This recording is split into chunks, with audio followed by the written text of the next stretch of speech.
Hello বন্ধুগণ, আমি সাধনা নতুন একটা ঝাঁকানাকা রেসিপিতে তোমাদের সবাইকে স্বাগত জানাই। আজকে আমি তোমাদের সাথে শেয়ার করছি বেগুন দিয়ে কাঁঠাল বীজের একটা দুর্দান্ত স্বাদের রেসিপি। কাঁঠাল বীজের অনেক রকম রেসিপি তোমরা খেয়েছো, বাট এই পদ্ধতিতে একবার বেগুন দিয়ে কাঁঠাল বীজ রান্না করে খেয়ে দেখতে পারো। গরম ভাতের প্রথম পাতে পুরোপুরি জমে যাবে। তো রেসিপিটি প্রথম থেকে শেষ পর্যন্ত দেখার অনুরোধ রইল। তো চলো দেখে নেওয়া যাক আজকের রেসিপি। তো বন্ধুগণ, কাঁঠাল বীজের এই দারুণ স্বাদের রেসিপিটি বানানোর জন্য এখানে দেখো আমি নিয়েছি বেশ অনেকগুলো কাঁঠাল বীজ। কাঁঠাল বীজের খোসাটাকে খুব সহজে বেছে নেওয়ার জন্য প্রথমে দুদিন একটু রোদে শুকাতে হবে, এতে কাঁঠাল বীজের খোসাটা বেশ একটু ফেটে ফেটে যায়, বেছে নিতে সুবিধা হয়। সমস্ত কাঁঠাল বীজের খোসাগুলোকে খুব সুন্দর করে বেছে নেওয়ার পরে প্রেশার কুকারে জাস্ট দুটো সিটি দিয়ে স্ট্যান্ডিং টাইমে রেখে দিতে হবে। যতক্ষণ না প্রেশার কুকারে প্রেশারটা অটোমেটিক্যালি রিলিজ হয়ে যাবে ততক্ষণ অবধি রেখে দিতে হবে। তো প্রেশার কুকারে দুটো সিটি পড়ে গেলে গ্যাসের ফ্লেমটা বন্ধ করে দিয়ে স্ট্যান্ডিং টাইমে রেখে দিতে হবে। এতে দেখবে কাঁঠাল বীজগুলো কিন্তু একেবারে নরম হয়ে গিয়ে ঘেটে যাবে না, বেশ একটু নরম নরম একটু শক্ত শক্ত থাকবে। এইভাবে কিন্তু কাঁঠাল বীজগুলোকে সেদ্ধ করে নিতে হবে, একেবারে নরম করে সেদ্ধ করলে কিন্তু হবে না। তো এইভাবে দেখো একটু শক্ত শক্ত ভাব রয়েছে। তো এখন সমস্ত কাঁঠাল বীজগুলোকে মাঝখান থেকে একটু ঝাঁকানাকা করে দুই ফালি করে কেটে নেব। সমস্ত কাঁঠাল বীজগুলোকে সেদ্ধ করে নেওয়ার পরে মাঝখান থেকে এইভাবে একটু দুফালি করে কেটে নিতে হবে, তাহলে কাঁঠাল বীজটা খেতে কিন্তু দারুণ লাগবে। আর অবশ্যই কিন্তু কাঁঠাল বীজগুলোকে সেদ্ধ করার আগে খুব ভালো করে খোসাটাকে বেছে তারপরে কিন্তু সেদ্ধ করবে, কারণ সেদ্ধ করার পরে কিন্তু খোসাটা বেশ অনেকটা পিচ্ছিল হয়ে যায়, বেছে নিতে অসুবিধা হয়। তো তার জন্য আগে খোসাগুলোকে খুব ভালো করে বেছে নেবে, তারপরে দুটো সিটি দিয়ে এই কাঁঠাল বীজগুলোকে সেদ্ধ করে নেবে। আজকে আমি তোমাদের সাথে বেগুন দিয়ে কাঁঠাল বীজ রান্না করব, তাই এখানে আমি ছোটো ছোটো সাইজে দুটো বেগুন নিয়েছি। তবে দুটো বেগুন পুরোটা আমার লাগবে না, আমি 1.5খানা বেগুন রান্না করব। আর বেগুন দিয়ে কাঁঠাল বীজের এই রান্নাটা বেগুনটাকে ঠিক কীভাবে কেটে নিতে হবে সেটা একটু তোমরা ঝটপট করে দেখে নাও। তো বেগুনের মাঝখান থেকে ঝাঁকানাকা করে দুফালি করে কেটে নেওয়ার পরে এইভাবে একটু লম্বা লম্বা করে সরু সরু করে কেটে নিতে হবে, অনেকটা আলু ভাজার মতো সরু সরু করে কেটে নিতে হবে। তো আমি 1.5খানা বেগুন দেখো এইভাবে একটু লম্বা লম্বা করে সরু সরু করে কেটে নিয়েছি। বেগুনগুলোকে কেটে নেওয়ার পরে অবশ্যই কিন্তু একটু লবণ জলের মধ্যে ভিজিয়ে রাখতে হবে। তো তার জন্য একটা পাত্রের মধ্যে বেশ কিছুটা জল নিয়েছি, জলের মধ্যে সামান্য পরিমাণে লবণ দিয়ে খুব সুন্দর করে ঘোটানাটা করে লবণটাকে একটু জলের সাথে মিশিয়ে নেব। তারপরে কেটে রাখা বেগুনগুলোকে লবণ জলের মধ্যে জাস্ট 5 মিনিটের জন্য একটু ভিজিয়ে রেখে দেবো। এর ফলে যাদের বেগুন খেলে গলা চুলকায়, সেই গলা চুলকানোর সম্ভাবনা কিন্তু অনেকটাই কমে যাবে, আর বেগুন থেকে কষটা বেরিয়ে যাবে, যার কারণে জলটা দেখবে একেবারেই কিন্তু কালো হয়ে যাবে। বেগুনটা লবণ জলের মধ্যে জাস্ট 5 মিনিটের জন্য একটু ভেজানো থাক। ততক্ষণে দেখো এখানে আমি নিয়েছি একটা মিডিয়াম সাইজের লাল টুকটুকে পাকা টমেটো, তার সাথে নিয়েছি দুটো মিডিয়াম সাইজের পেঁয়াজ। পেঁয়াজগুলোকে খুব সুন্দর করে খোসা ছাড়িয়ে ধুয়ে নিয়েছিলাম, সাথে টমেটোটাকেও খুব সুন্দর করে ধুয়ে নিয়েছিলাম। তো এখন পেঁয়াজটাকে একদম স্লাইস করে কেটে নিতে হবে। তো দেখো এইভাবে পেঁয়াজটাকে মাঝখান থেকে দুফালি করে কেটে নেওয়ার পরে সাইড থেকে একদম স্লাইস করে পাতলা পাতলা করে কেটে নিতে হবে। দুটো পেঁয়াজকে দেখো খুব সুন্দর করে স্লাইস করে কেটে নেওয়ার পরে পেঁয়াজের যে লেয়ারগুলো আছে সেগুলোকে এইভাবে খুব সুন্দর করে একটু আলাদা করে নিতে হবে।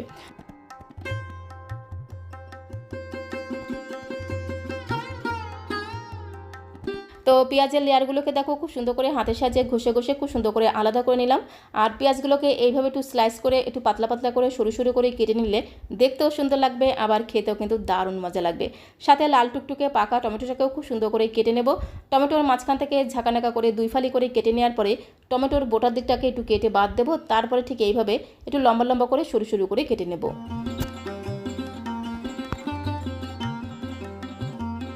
তো দেখো টমেটো পেঁয়াজ খুব সুন্দর করে কেটে গুছিয়ে নিয়েছি। আর এদিকে দেখো 5 মিনিট হয়ে গেছে, বেগুনগুলোকে আমি লবণ জলের মধ্যে ভিজিয়ে রেখেছিলাম।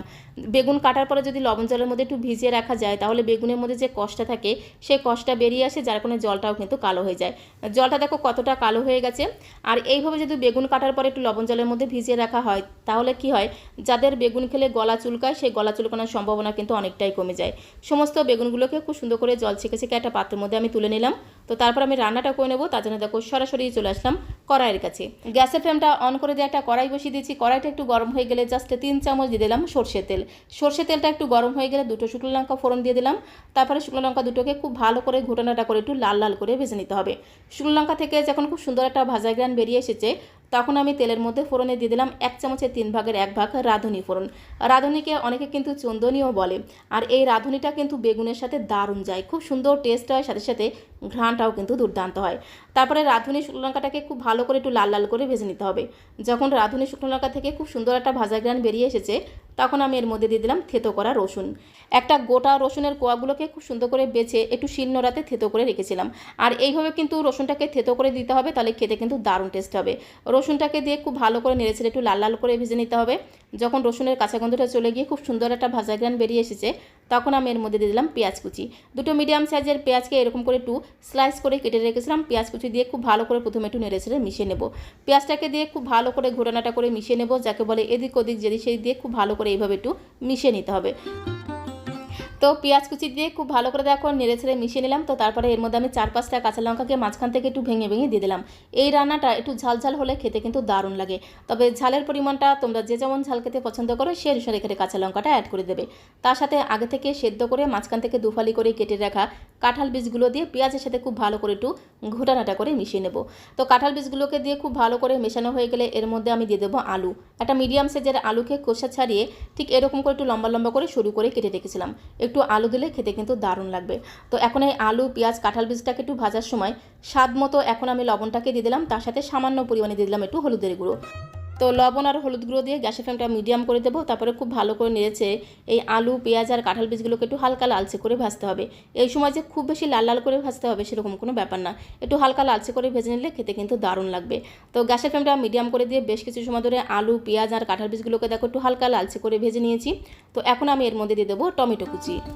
একটা মিডিয়াম সাইজের লাল টুকটুকে পাকা টমেটোকে ঠিক এইভাবে একদম লম্বা লম্বা করে সরু সরু করে স্লাইস করে কেটে রেখেছিলাম। তার সাথে আমি দিয়ে দেবো আগে থেকে কেটে রাখা বেগুনের পিসগুলো। 1.5খানা বেগুনকে ঠিক এইভাবে একটু লম্বা লম্বা করে সরু সরু করে কেটে রেখেছিলাম।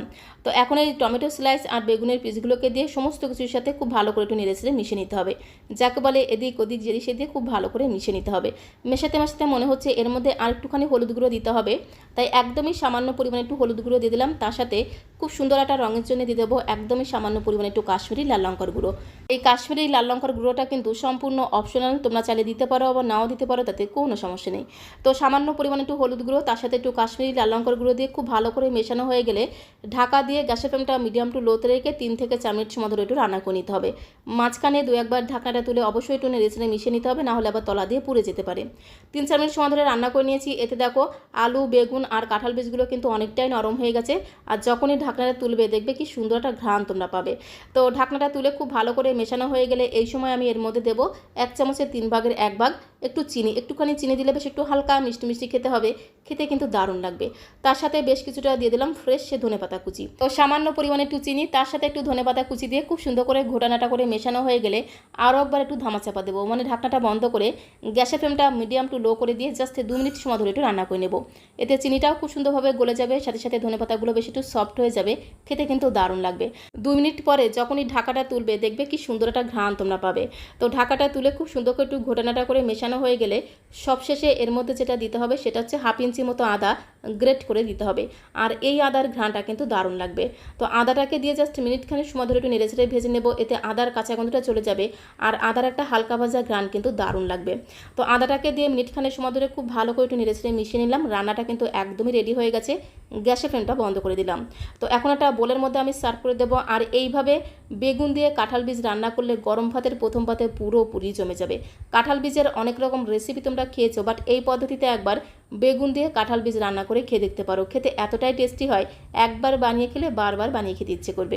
তো এখন একটা বোলের মধ্যে আমি সার্ভ করে দেবো। সার্ভ করতে করতে তোমাদের কাছে রিকোয়েস্ট করবো আজকের এই বেগুন দিয়ে কাঁঠাল বীজের ইউনিক রেসিপিটা তোমাদের কাছে কেমন লাগলো অবশ্যই কমেন্ট বক্সে লিখে জানিও। ভালো লাগলে একটা লাইক আর শেয়ার করে দেওয়ার অনুরোধ রইল। আর নতুন বন্ধু হয়ে থাকলে চ্যানেলটিকে সাবস্ক্রাইব করে দিয়ে পাশে থাকার অনুরোধ রইল। তাহলে যখন এরকম সুন্দর সুন্দর নতুন নতুন রেসিপি আপলোড করব সঙ্গে সঙ্গে নোটিফিকেশন আগে তোমার কাছে পৌঁছে যাবে। রেসিপিটি ভালো লাগলে একবার হলেও বাড়িতে ট্রাই করে দেখতে পারো, আশা করি তোমাদেরও ভীষণ ভীষণ ভালো লাগবে। আর বাড়িতে যদি বানিয়ে খাও, খেয়ে তোমাদের কেমন লাগলো অবশ্যই কমেন্ট বক্সে লিখে জানিও। তো আজকের মতো এই পর্যন্ত, সবাইকে অসংখ্য ধন্যবাদ।